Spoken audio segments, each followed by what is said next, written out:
Hello and welcome to another episode of Yell Fire, Conversations to Combat the Lie of White Supremacy. My guest today is Dr. Tracey A. Benson, who co-authored the book Unconscious Racial Bias in Schools, a developmental approach to exploring race and racism. He has developed a comprehensive training program for district and school leaders to address issues of racial bias that impede the academic outcomes of students in the global majority. He received his doctorate in education leadership from the Harvard Graduate School of Education and his master's of school administration from the University of North Carolina, Chapel Hill. Tracey has served as a coach and school administrator from middle school to the district level before he started this work. He runs the Anti-Racism Institute. That's the company he runs. So his research focuses on addressing structural and systemic racism in K-12 school systems. He has committed his career to leading for change, courageously addressing entrenched practices that impede lifetime outcomes of students of color, and coaching leaders towards implementing anti-racist, anti-bias policies and curriculum in K-12 schools. So he's got his work cut out for him in this era of anti-wokeness, anti-racism, opposition to anything that would work to end the systems of white supremacy. So really glad for you to be here for this conversation. Looking forward to you hearing this conversation with Dr. Benson. And please like and subscribe wherever you're listening or watching this. Like, subscribe, share, all of that stuff. Appreciate you. And thanks for tuning in.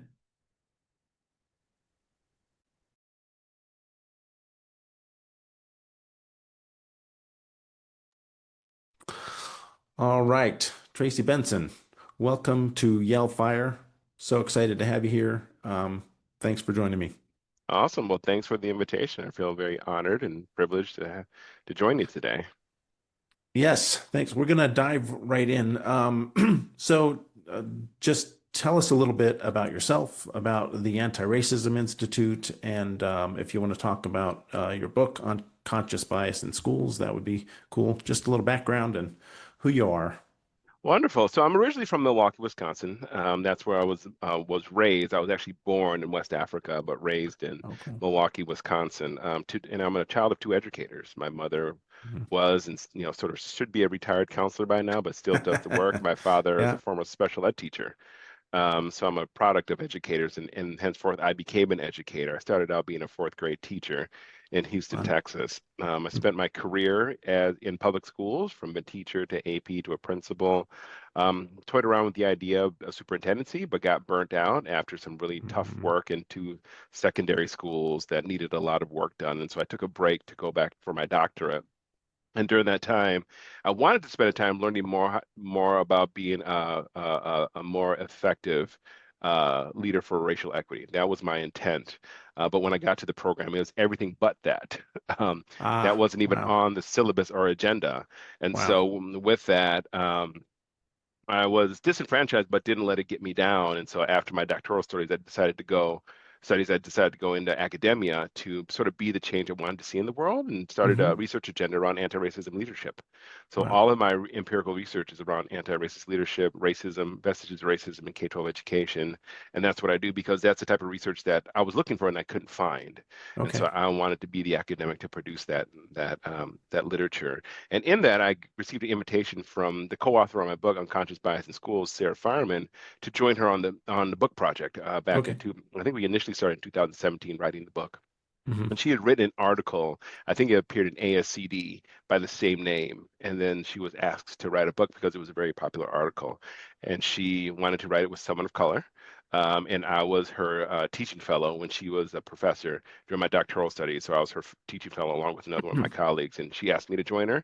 And that's where we started off writing the book. And we wrote it as two former school leaders, for school leaders. And we wanted to write the book we wished we had when we were school leaders because we didn't have the language, the Hmm. thinking, sort of the strategy work around leading for equity. And we write about our journeys in the book and how we approached it in ways that now that we're more learned, we would have done better back in the day. So we write it in Hmm. retrospect and also give very clear advice on how to carry the work forward in a courageous way. Awesome. Awesome. Cool. So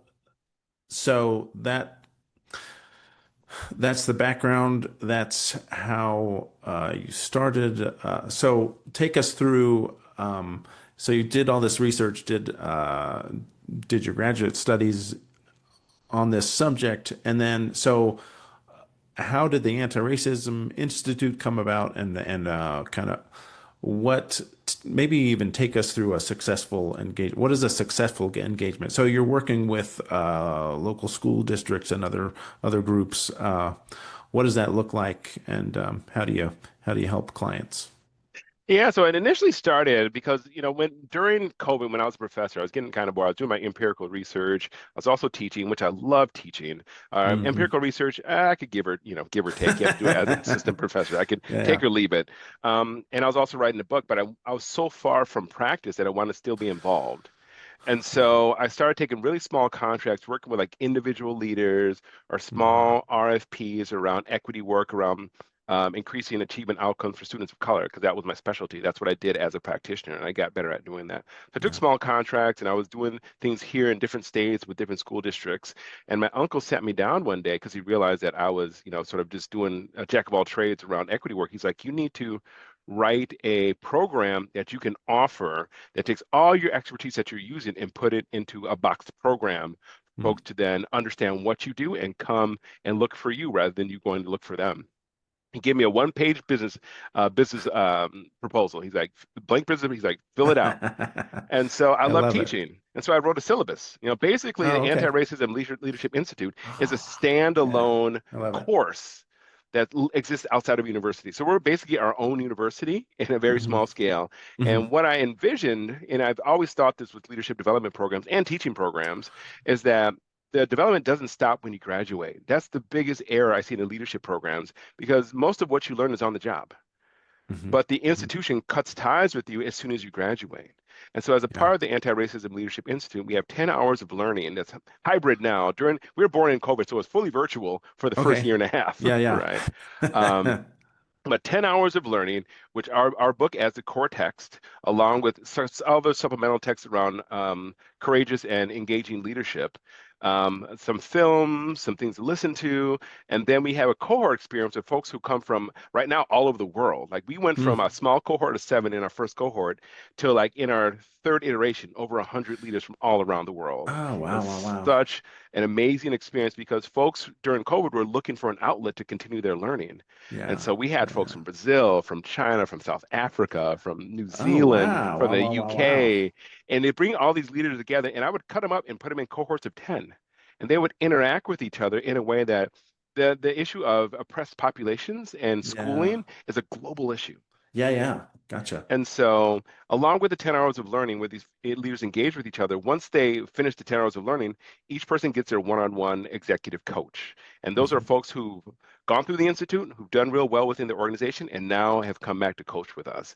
And so they get the opportunity to engage with a one-on-one coach to implement their strategic plan that they developed during our institute time at their organization. And of course, Hmm. if a Hmm. leader's never done anti-racist leadership before, it's going to seem markedly different than what they were doing. And it becomes very, very difficult, not in terms of intellectually, but the emotions around it, because you trigger Hmm. people's feelings when Right. you address the who's implicated in not allowing students of color to thrive. Yeah, And yeah. so every person receives a one-on-one coach for 5 months following the institute, and that's where the magic happens. And so a successful partnership looks like one that I had, and this is the superintendent that I just finished working with about a couple of weeks ago. In her initial district, she had a vision to reduce the disproportionality between students of color and white students in out of school suspension.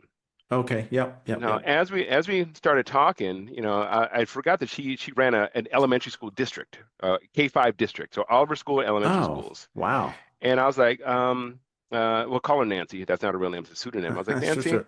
According to research, is not beneficial at all in any of the literature to suspend out of school a kid in elementary school, a kid of any age, but especially in elementary school, right? Hmm. One interaction with exclusionary discipline, especially out of school suspension, with the elementary school child, regardless of race or socioeconomic status, increases their likelihood of high school dropout exponentially, Wow. right? And so I'm Hmm. like, Nancy, this is what the research says. How about we just eliminate it altogether? Huh. And so through our partnership over the course of 5 or 6 months, she went from having this as a part of the practice to developing alternatives to out of school suspension and ultimately eliminating that practice as a whole across her district. And Wow. that is a successful partnership. Cool. Awesome. Awesome. So, in the current reality here in the United States, I was imagining that there are challenges to uh, getting this kind of a program, getting buy-in. So it sounds like you're saying that people are coming to you. It's not, and it might be whole systems or it might be individuals, but they're coming to you, so you're not having to plead your case to, well, and tell me if this is right. Are you having to plead your case before suspicious boards, school boards and things like that?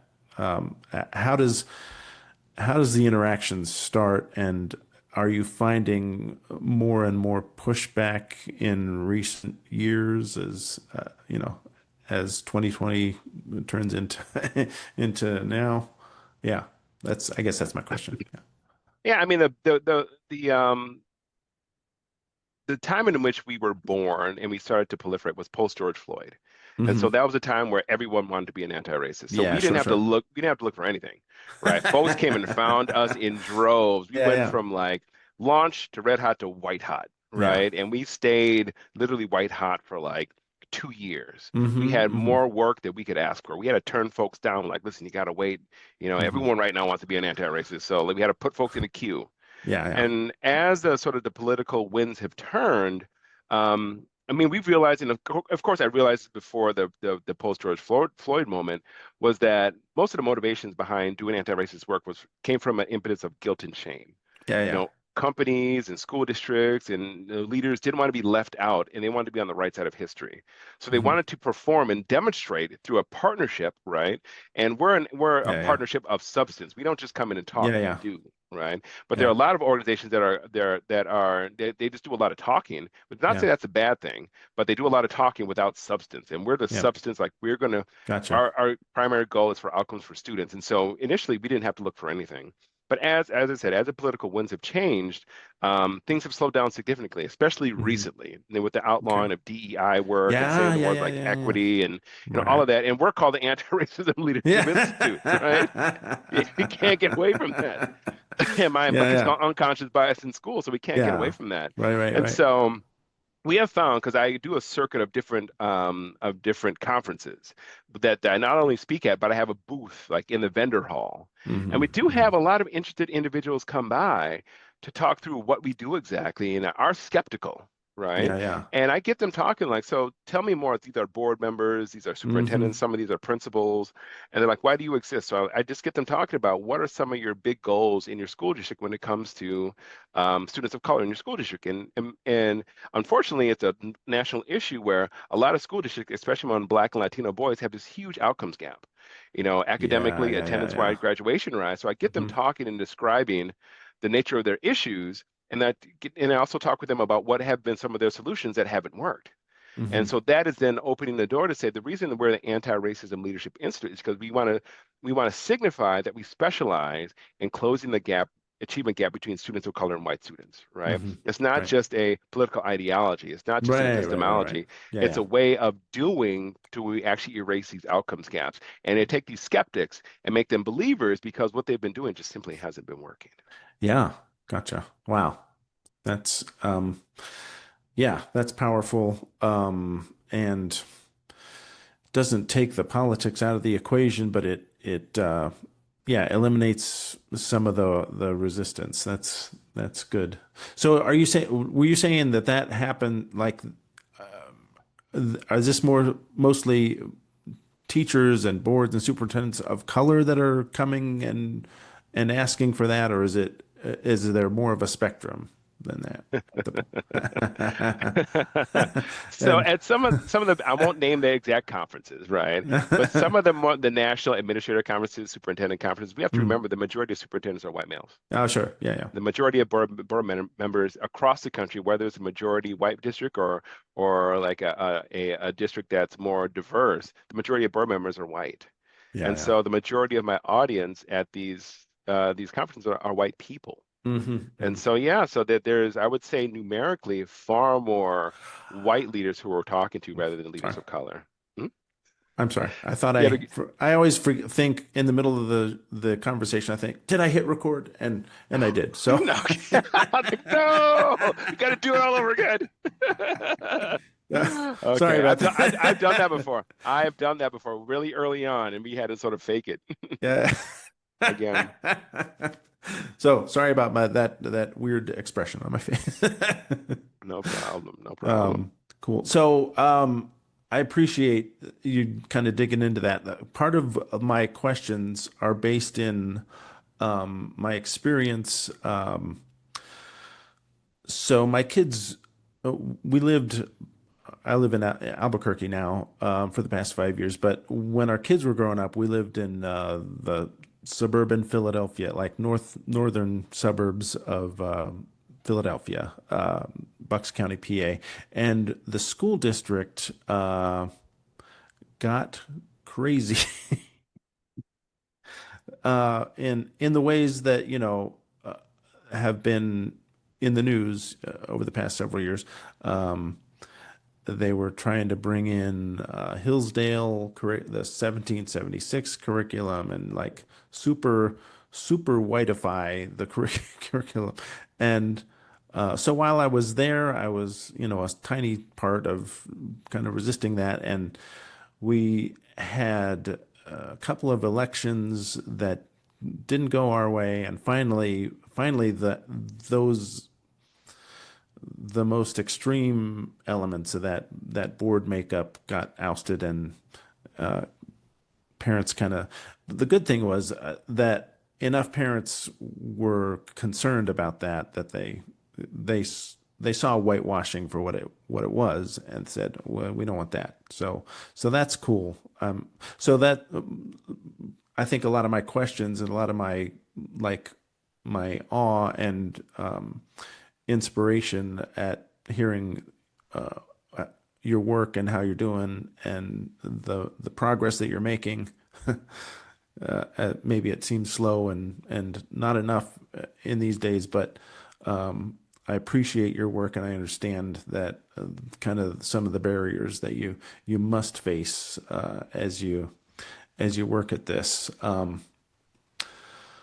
Can you get into maybe so you're in these conferences with all the white people. Yeah, uh, lots of white people. how do you maybe I kind of interrupted how you overcome objections. So maybe talk a little bit more about how you do that. Well, I see objectives as opportunities. I feel very fortunate to Hmm. be doing this work in this day and age.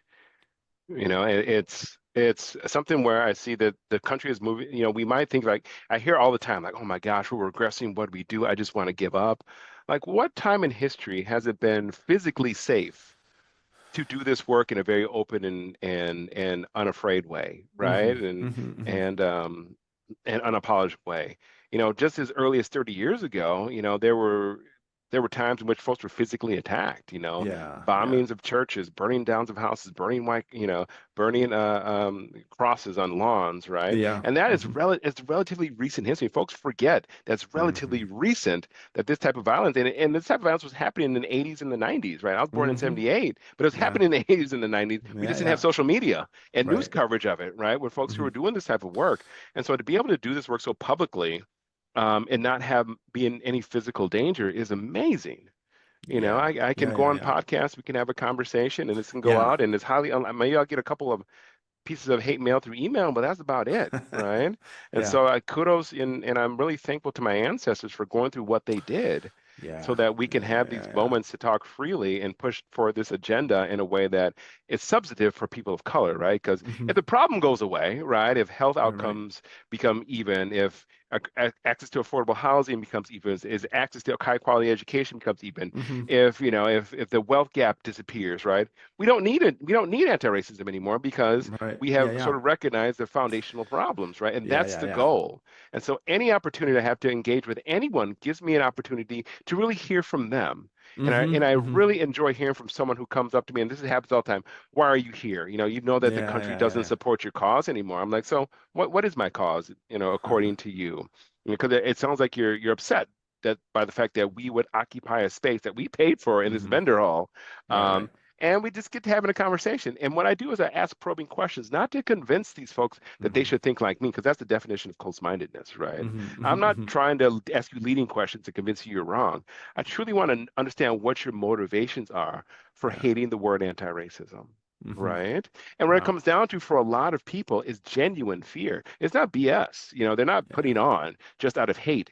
And it's often lazy of us, and I'm myself included, to see anyone who we see on the spectrum of hate and racism to say, well, you're just doing it out of hate. They're genuine feelings, right? Hmm. Genuine feelings that go down to the core of why these people are imagining just what they'll have to lose Mm. if we make this a racially equitable society. And it's Yeah. real for them.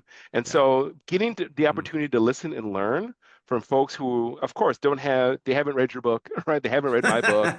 They haven't watched Yeah. even a single documentary on racism or the history of race in America, but they Right. have an imagination that it means the obliteration of white people. And I have lots of empathy for these. Yeah. Well, that's awesome.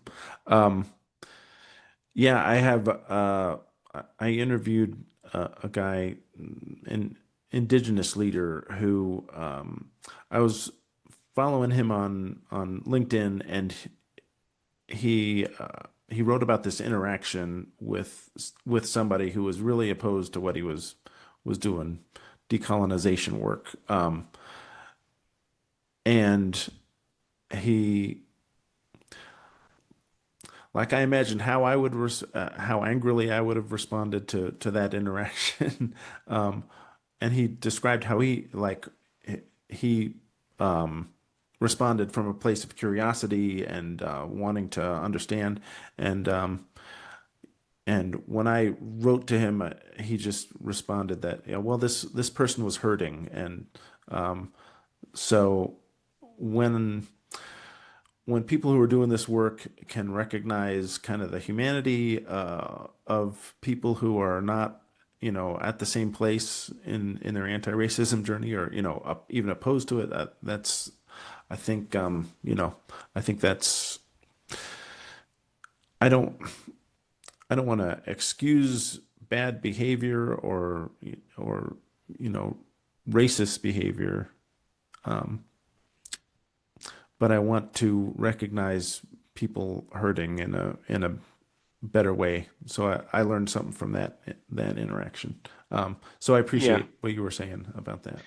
Yeah, I appreciate that. And when I get this question all the time, and so I work with a lot of schools and school districts. I just came back from a convocation a couple of weeks ago. I get called in for a lot of convocation speeches, right? And when Huh. I come in, it's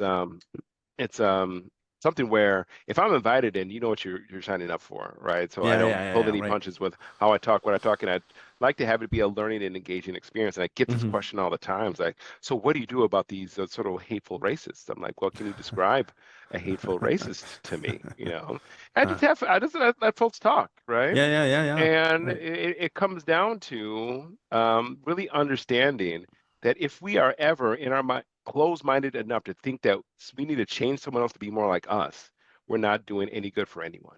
Hmm. If we're ever of that mind that I know better than you, Yeah, yeah, yeah. your behavior has to change, that you're so egregious that I don't understand, but I put you in this box and you need to change. We are Hmm. the closed-minded one, right? Mm. Not them. Wow. And we're part and parcel to building the divide and building the problem. And I say it not until you can fully understand the motivations behind someone's actions and what they're saying. If you can explain that to me fully and you're still in that space, that's a problem. But Hmm. usually when folks lean in with curiosity, ask questions, and are genuinely curious to truly understand a vantage point, they often cannot keep that person cordoned off as this bad racist, Wow. who is unchangeable and irredeemable. Right. Wow. Awesome. Awesome. Um, want to switch gears here a little bit. In looking at your website and the book, I I noticed a focus on data and research, and I appreciate that. How do you use that in your work? How do you use the data and the research um, to create change, to further to get towards the outcomes that you're looking for in school districts and in the places where you work? Right, right. Thank you for that question because it's so important. What I learned going into education is that a lot of educators are just absolutely turned off by data, right? We say that we make data driven decisions and we use data all the time, and what Yeah, in yeah. actuality we often talk about numbers and data, but what to do and respond to in any substance is few and far between, if Hmm. not completely rare, right? I Yeah, just yeah. happen to have a background in statistics because I Oh, started down okay. a road of demography when I was in undergrad, took a couple stats classes because I was in sociology. And I was like, oh, Huh. this is awesome, right? We should use this for everything, right? So I started using that in my fourth grade classroom when I was teaching to track Oh, students' cool. grades. I was a math and science teacher, and I'm a conceptual teacher Oh, okay. as a teacher in general, even when I was teaching at the college level. And so when I'm thinking about the work that we do with schools and school districts, most often folks will set these goals that are just big and lofty, but not based anywhere in reality, right? They haven't looked at the data. They don't know what's actually possible, but they'll say we have a suspension rate of, say, 75%. And I'll say, okay, can you set a 75% in the fourth quarter? Not even knowing what that means, right? So well, we want to get that down to 50%. So I'm like, where did you get that number from? What Mm, made you think that you can cut it from 75% down to 50%? They mhm. said, well, we should be able to do it, but I'm like, but why? What is the strategy Wow. behind getting us there? And Mhm. often, 99 nine times out of 10, they don't know. They haven't even looked at the data. They're just Yeah. shooting it out there because it sounds good. Yeah, And yeah. so what I do with schools, school leaders as well as district leaders is we sit down and actually look at data. So if you want to increase graduation rate from 90% to 95%, what's going on with those 5%? What is the levers we're going to have to pull in order to make sure we get there? Because we can't just talk at our teachers and talk at our leaders and say, this is our goal and have no strategy. Yeah. So what is a strategy that, based in the real life data among this 5% of students, is going to get you there? Is it that we're going to offer more summer school? Is it that we're going to offer more credit recovery classes? Is it Mhm. that we're going to have interventions in middle school? Because that's often the origins of dropout happen in middle school. Like, what are the Yeah. exact Wow. strategies that you're going to use so that if we are successful, we can codify and replicate it, Yeah. right? Yeah, yeah, Because yeah. so often districts bring in these box programs such as restorative justice or restorative Oh, practice right. or Yeah, yeah, yeah, yeah. positive behavior support or culturally responsive teaching, right? Which are all, I think, valuable programs, but they're boxed programs that they just put into place and hope things get better without ever Hmm. looking at the data. And so Huh. data has to be a foundation. If we're going to be outcomes oriented according to what's best for kids, we Yeah. have to know where they are and where we're going. Yeah. Yeah. Awesome. Um, yeah, I love that. I love how yeah, I think a focus on the actual data and how that leads to results. I think that I mean that I think I think that's a changer. And I think in so many sectors, it's easy to get overwhelmed and just plug away at the daily routine and not pay attention to the data and and uh, just keep doing what you're doing and hope for better results. And and, So and also and just talk about data and say we are data driven, but data driven meaning we just talk about data, right? And yeah, I've yeah, yeah, seen this yeah, yeah. performance so many times, and Mm-hmm. and I was guilty of it as a principal as well when I first started, right? I would Mm-hmm. just Hmm. throw all the data out there, Yeah, right? yeah, And yeah, even yeah, though I was data savvy and understood how to, and it drove up the majority of my decisions, there's still pockets of data that I presented just to present, yeah. right? Sure. Because I thought that was the right thing to do. Yeah, But in the end, it's just a waste of time. yeah. Awesome. Yeah. Um. So. in your own work, how do you measure success? Well, I want to ask it's two-part question. How do you measure success? And then how do you keep going in the ebbs and flows of like when people are clamoring for your services and when people are like, oh, politically this is dangerous to do this. So, how do you measure success and then how do you keep going? Yeah, well, we use a two-part process when we're doing our work. One is the actual strategy. So we have participants develop a strategy based on a specific problem of practice. We're very Hmm. laser focused because often what we find is that districts want to take on everything at once, right? We have these goals, like these 10 goals and these 10 outcomes and all these things. Like, Hmm. okay, great, you're going to have all these things, but you spread you're a mile wide and inch deep. And Yeah, yeah. you typically have the same problem year after year, constantly appears in your district improvement plan because you solve none of the problems. You have all these strategies, but none of the problems have been solved. So we get our participants to focus in on one particular problem of practice that we're going to focus in on. It could be academic, could be attendance, could be conduct, but we're going to focus in with a laser focus around this particular strategy. And what we use is a theoretical framework that comes from Ron Heifetz. He writes a book called Oh, yeah, yeah. Leadership Online, Adaptive Leadership. Yeah, And we yeah. try to get Cool, cool, folks cool. away from these technical solutions, just putting a solution in place and hoping it works. Yeah. We get folks more down the road of like, what is our actual strategy? What's our plan? Who's involved? How do we come up with a collective action and measure our progress over time so that we can course correct during the time in which we're implementing? That's Mm. ruggedly different than what schools normally do, Wow. right? And so that's one metric of success. If we're making progress towards a different strategy, towards solving an issue, and we have mile markers over time to prove that we're going in a different direction and we're making slow and incremental process, actual student outcomes process. That's Yeah. one aspect of measurement of success. The other aspect is more nebulous in terms of constructive developmentalism. And this is a book, there's a book called it's called Immunity to Change from Lisa Leahy and Bob Keegan, and they run an institute called Minds at Work. And Ah, Bob Keegan was one of my professors, and Lisa Leahy was yeah. actually my coach. And they Cool. run a process called Immunity to Change, and we use Ah, that as the core of our work.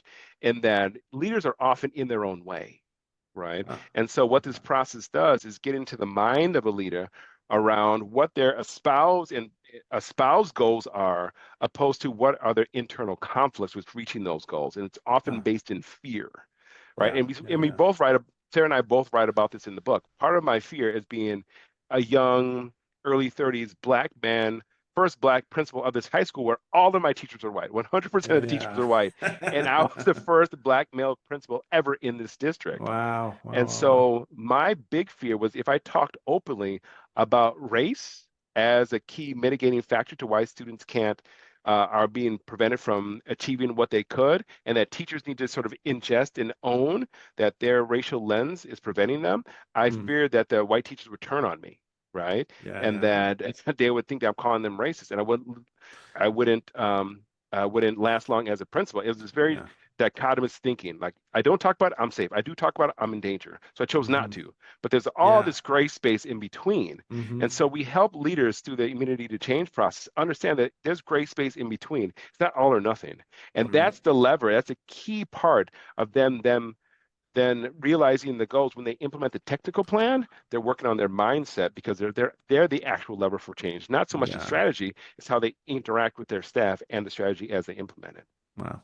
Cool. Cool. Cool. Ah. All right. Wow. Wow. Wow. Wow. That's a lot to process now. But but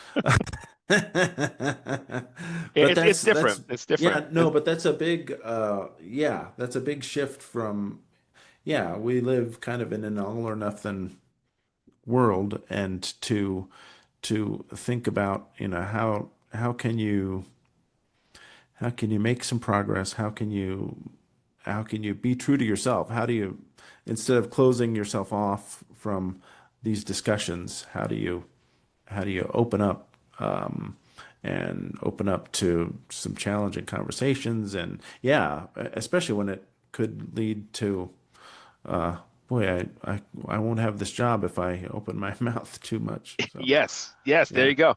yeah. Yes. So well, so now with the ebbs and flows of, excitement about anti-racism after, cultural touch points like George Floyd, and then backlash because because because white nonsense doesn't die quietly. Uh, how do you keep going through that, and yeah, how do you sustain yourself and yeah, keep motivated, I guess is the ultimate question.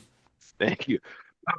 So I mean, it's the same thing I encourage my clients to do. I try to practice what I preach. Hmm. And so with some of my clients, they'd never done anti-racist leadership before. And it'll be the first time they've ever said, we're going to focus in on student of color achievement in my school ever. And they are Hmm. terrified that the blowback from the white teachers is going to be so horrific Yeah. that they're going to be like, sort of shunned as the leader Hmm. calling them racist. But I asked Hmm. them, we build up a strategy just so they can say it in a way that is receivable and they learn that it's not so scary as they try to do the work. Hmm. They might say some things in individual discussions that go wrong, but that's an opportunity for them to think and recalibrate. Like, oh, that didn't go Hmm. well. So what did I say that triggered their emotions that I can go back and repair and then move forward? Because you can't get better at anti-racist leadership by reading about it and hearing taking place in our institute. You actually have to get out there and try it, Hmm. right? Hmm. And I Yeah. tell folks to newborn giraffe it. I was like, you ever seen a newborn giraffe walk? Yeah, it's ugly. They're all gangly. They fall over, right? They're Yeah. because Yeah. giraffes walk pretty much as soon as they're born, but it's a mess, right? Yeah. Yeah. But they don't stop. They'll fall, they'll Yeah. get back up. Right. They'll fall, they'll get Hmm. back up. They'll fall, they'll get back up. You just got a Uh, newborn giraffe it as you move along. hmm. And so with the work that we do, even though there are times right now, it's very dire. Like we don't have, Hmm. the litany of the line of clientele out the door waiting to work Right. with us, right? Right. Right. And Right. so, but we're still putting on, quarterly webinars. I'm still doing my podcast. Hmm. I'm finishing my second book right now. I'm still speaking Oh, at well, that's at exciting. conferences, right? We're still taking clients, right? We're still a Cool. heavy presence on LinkedIn, right? All of these Yep. things that have been tried and true, even if things aren't coming in droves, we're still staying the course because we've Yeah. never been in this climate before as a company, Right. right? Right. Right. And we can't stop because Yeah. the problem's still there. So when I Right. talk to folks at conferences, the problems with achievement outcomes between races is still there. So just because we can't Hmm. talk about DEI or race or equity doesn't mean the problem disappeared. And so Right. that's what Right. gets Right. me up in the morning. Hmm. Until the problem no longer exists, we have a place in the world. And from the Yeah. Yeah. very beginning of this organization, I've always said, and I hold to that, we're mission driven, not profit driven. Yeah. And Gotcha. I think when you get, and I find that when you get profit intermixed with any sort of justice work, it perverts it. So I Mm. cannot be interested in making profit to fit Hmm. into a certain box, dropping the name, changing my identity in order Yeah. to Yeah. Yeah. exist. Yeah. I got to stick to what's core to us in order to Hmm. be able to do the work. And so that's how I maintain faith that we'll survive this in some aspect. We might Hmm. be, a Sure. smaller organization. No, next year, we might be one that has to go nonprofit, but we're going to be around. Hmm. And Cool. so until the Yeah. problem Yeah. disappears, we're going to be here. Yeah. Yeah. Well, what's encouraging to me from our conversation is that this stuff doesn't, well, and it often doesn't work to be top down. Like it gets performative when it's just an initiative, like a company wide or a statewide initiative or whatever it is. But when individuals are kind of on the margins really and working at change, that's when real change can happen. So um, yeah, that's exciting. And yeah, appreciate the work that you're doing to to yeah, change those dynamics in schools, and increase the or diminish the gaps, really diminish the gaps in achievement and outcomes for people of color, for kids of color. um, well, thanks so much, Tracey. Did anything I missed, anything you wanted to close with, that I missed asking about? No, no, I appreciate this, and I mean it sincerely. Like we hadn't met, I didn't know you before, a couple of days ago, and I appreciate you reaching out. It takes a lot of cross-racial conversations, no matter the form that they take, for this Yeah. to see that it's not hard. Like, Yeah. two men, different races, totally different Hmm. geography, different background, can have a Yeah. conversation about race, and it's going to be okay. Yeah, right? that's So right. this is what it takes to get it out of the political sphere because it's not a political issue. Race and racism, man, it's not political, right? It's gotten Hmm. political, but it's Hmm. humanitarian. And my hope is to get it from the political sphere to the humanitarian Hmm. sphere. Okay. The field and area because it's a really a humanitarian effort, and so I Hmm. appreciate you for reaching out and for the work that you do as well, because we're all a race, Yeah, yeah, and exactly. we're all Yeah. raced, and we need to talk openly about these strikes have been historical, and so Hmm. I appreciate the work that you do as well, and I look forward to hopefully getting you on my podcast Awesome. I soon. appreciate would love to do that.